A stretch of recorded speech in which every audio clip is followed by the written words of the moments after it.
Assalamu alaikum hürmetli televizyon kögüçüler. Uygur televizyonunun gündelik haberlerini görüşünlerine karşılamız. Aldı bilen haberlerimizden mühim mezmunlarını tanıştırırız. Enver Abdurrahman intizamga ve kanunga eğri xilaflık qilish cinayeti bilen tekshirilmekte. Xinjiang nöbetlik vaziyetinin davamlıçılıqallıqıdan bisharat berdi. Abdurrahman Tömürniyaz başçılıqidagi atalmış Xinjiang vakilleri Indoneziyada ziyaretli bolgan. Şarq Türkistan informasyon merkezidagi ziyaret. Tövəndə iqtinlar xəbərlərimizdən təfsili məzmunlarda bolsun. Xitay Xalq Tori Uyg'urcha kanalining 20-iyun Beyjingdan bergan telegramması.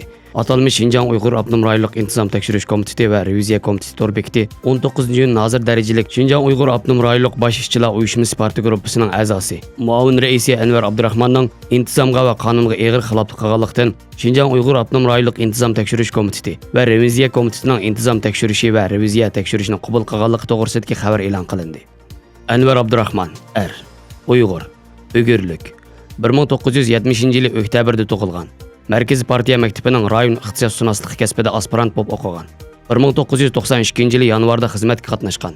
1993-yili avgustda Jungo Kommunistik partiyasiga kirgan. 1993-yili avgustdan 2015-yili noyabrgacha ilgari keyin bo'lib Bayong'ul Mo'ng'ul Abnum oblastlik ittifoq komiteti, Ko'rli shaharlik ittifoq komiteti, Qari shahar noyilik partikomining muavin sekretari, Abnum rayonluq ittifoq komiteti partiya gruppasining a'zosi, Qashqar viloyatlik partikomining a'zosi qatorliq vazifalarni o'tagan. 2011-yili 3-martdan 2013-yili yanvargacha Markaziy partiya maktabi aspirantlar instituti rayon ixtisosshunoslik kasbida o'qigan. 2015-yili noyabrdan boshlab Xinjiang Uyg'ur Abnum rayonluq bosh ishchilar uyushmasi partiya gruppasining a'zosi, muavin raisi bo'lgan. Araliqda 2018-yili 3-oyda al rayoni bilish, alga naf yetkazish, alni mayil qilish bo'yicha kent tutirish xizmatiga qatnashgan. Xinjiang Uyg'ur Abnum rayonluq bosh ishchilar uyushmasining kent tutirishlik xizmat bosh yetakchisi, Og'iyesi To'g'raq kenti xizmat atritining boshlig'i, sekretari bo'lgan.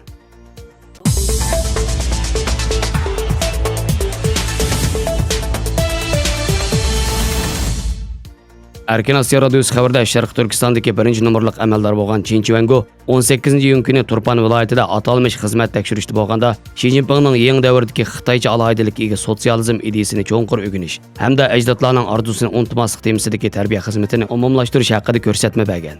U xizmat tekshirish jarayonida atalmış xalqqa qulaylik saqchi punktlarini ko'zdan kechirgan hamda bu joylarning ijtimoiy muqimlikni qo'g'dashdagi muhim roliga yuqori baho bergan.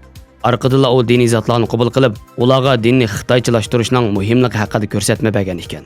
Chen Chuango har qaysi izlarni ko'zdan kechirish jarayonida izchil holda partiya markaziy komitetining Xinjiangni idora qilish strategiyasini astoydil o'rganish va izchillashtirish, Xi Jinpingning Xinjiang xizmati haqidagi muhim yo'l yo'riqlarining ruhini amalga oshirish haqida so'z qilib, barliq xizmatlarni atalmış muqimlik xizmati bilan barobar qanot yoydirishni ta'kidlagan. Analizchilar bu ahvollarni umumlashtirib, bu ahvol Xitoy hukumatining Sharq Turkistondagi siyosiy bostirish harakati texmo keng ko'lamda davom qildiganligining bishorati deb ko'rsatgan.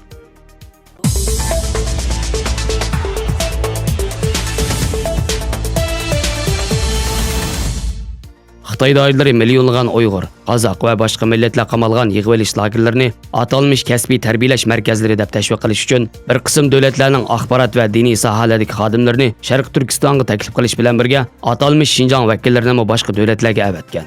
Indoneziya taratqullarining 18-iyun xabar qilishicha, Xitoy Islom diniy jamiyatining muavin raisi va Urumchidagi Islom institutining mudiri Abdurrahman Tömürniyaz qatorliqlar Indoneziyada ziyoratda bo'lgan.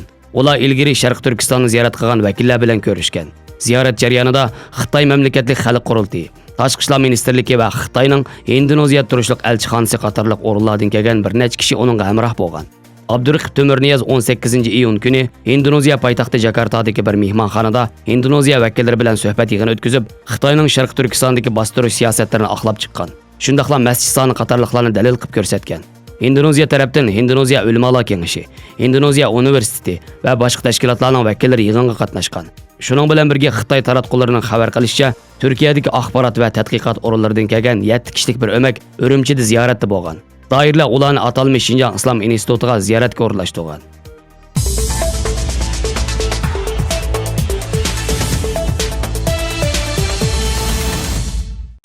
On 9-iyun Germaniyaning Duisburg shahrida Ko'lga yordam birligi IXAning vakili, muxbir Javod Jabbarli Sharq Turkiston informatsion markazining raisi Abdujalil Qarqash apandini ziyorat qildi.